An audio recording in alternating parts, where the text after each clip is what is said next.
আসসালামু আলাইকুম। জনপদের খবরে আমন্ত্রণ জানাচ্ছি আমি ফারহানা ইমা।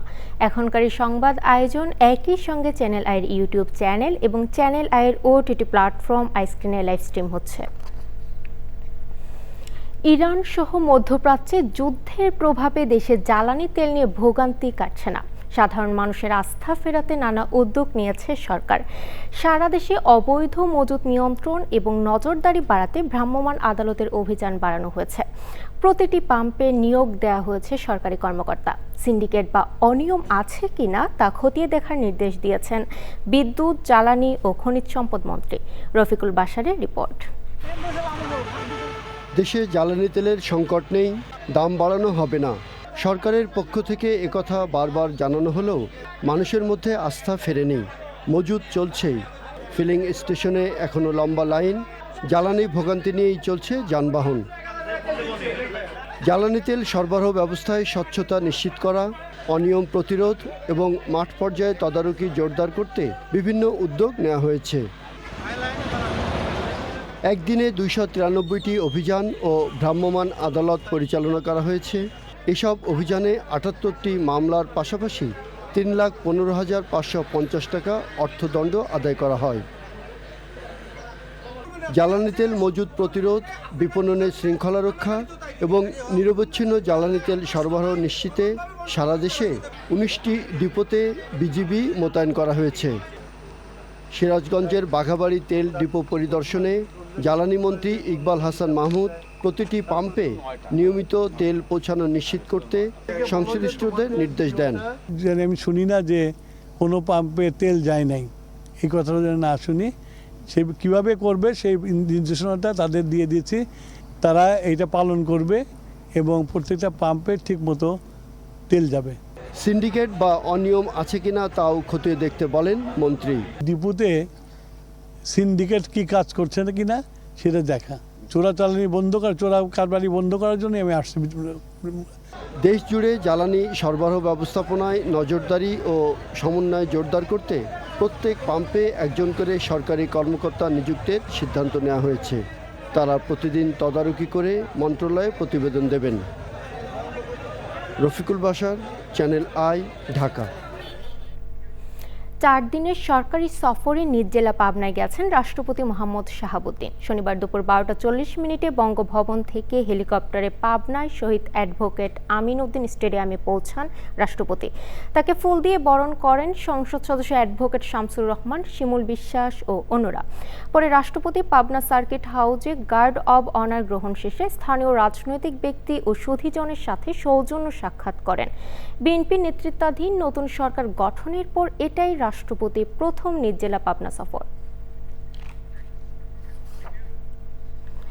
বিশ্বের অন্যতম ভয়াবহ শিল্প দুর্ঘটনা রানা প্লাজা ধস থেকে অলৌকিকভাবে বেঁচে যাওয়া দিনাজপুরের নাসিমা বেগম জীবনের লড়াই থেমে গেছে রাজবাড়ির দৌলতদিয়ার পদ্মা নদীতে মর্মান্তিক বাস দুর্ঘটনায়।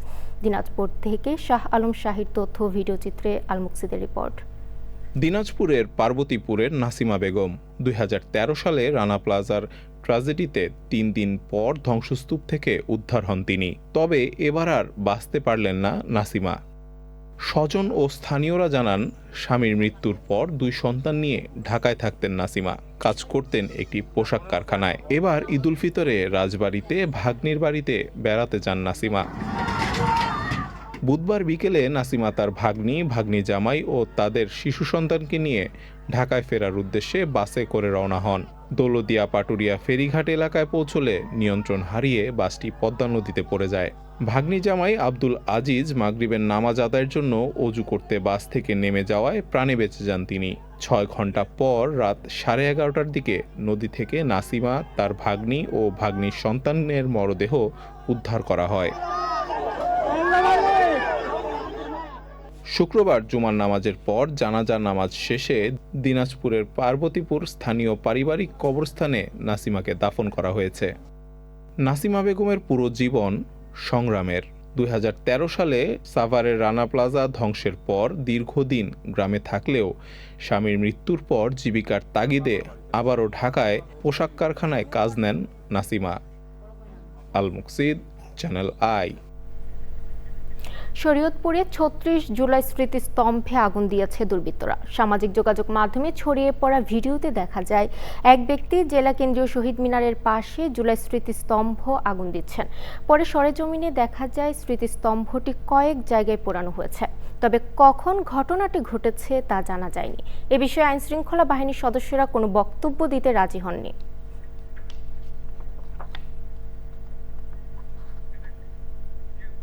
এবারে প্রতিনিধিদের পাঠানো তথ্য ও ভিডিও চিত্রে আল মুকসিদের রিপোর্ট।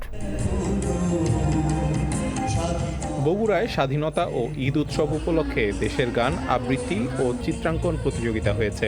অনুষ্ঠানে প্রধান অতিথি ছিলেন বগুড়া জেলা পরিষদের প্রশাসক AKM আহসানুল হক তৈয়ব জাকির। গাইবান্ধার গোবিন্দগঞ্জে ২৬শে মার্চ স্বাধীনতা দিবস ও জাতীয় দিবস উপলক্ষে জামায়াতে ইসলামীর গোবিন্দগঞ্জ উপজেলা শাখার উদ্যোগে আলোচনা সভা ও দোয়া মাহফিল হয়েছে। গাইবান্ধার গোবিন্দগঞ্জের সাপমারা ইউনিয়ন বিএনপির আহ্বায়ক সারোয়ার মণ্ডলের বিরুদ্ধে বিজিএফের চাল বিতরণে বাধা প্রদানের অভিযোগ এবং গণমাধ্যম ও সামাজিক যোগাযোগ মাধ্যমে অনিয়ম ও অপপ্রচারের প্রতিবাদে সংবাদ সম্মেলন হয়েছে। স্বাধীনতার ৫৫তম বর্ষপূর্তি উপলক্ষে নওগাঁয় প্রথমবারের মতো একই মঞ্চে একসাথে ১৭৫ জন শিল্পীদের নিয়ে শতধ্বনিতে স্বাধীনতার ঝঙ্কার অনুষ্ঠিত হয়েছে। প্রধান অতিথি ছিলেন নওগাঁ সদর ৫ আসনের সংসদ সদস্য জাহিদুল ইসলাম ধলু। সুনামগঞ্জের দিরাইয়ের কালনী নদীর পাড়ে বাউল সম্রাট শাহ আব্দুল করিমের ১১০তম জন্মবার্ষিকী উপলক্ষে শুরু হয়েছে ২ দিনব্যাপী লোক উৎসব। চাঁদপুরে স্কলারশিপ প্রোগ্রাম নিয়ে ড্যাফোডিন ফাউন্ডেশনের অনুপ্রেরণামূলক গেট টুগেদার হয়েছে। আল মুকসিদ, চ্যানেল আই। জনপদের খবর আজকের মতো এ পর্যন্তই। একটু পর কৃষি সংবাদ দেখার আমন্ত্রণ জানিয়ে শেষ করছি। ধন্যবাদ।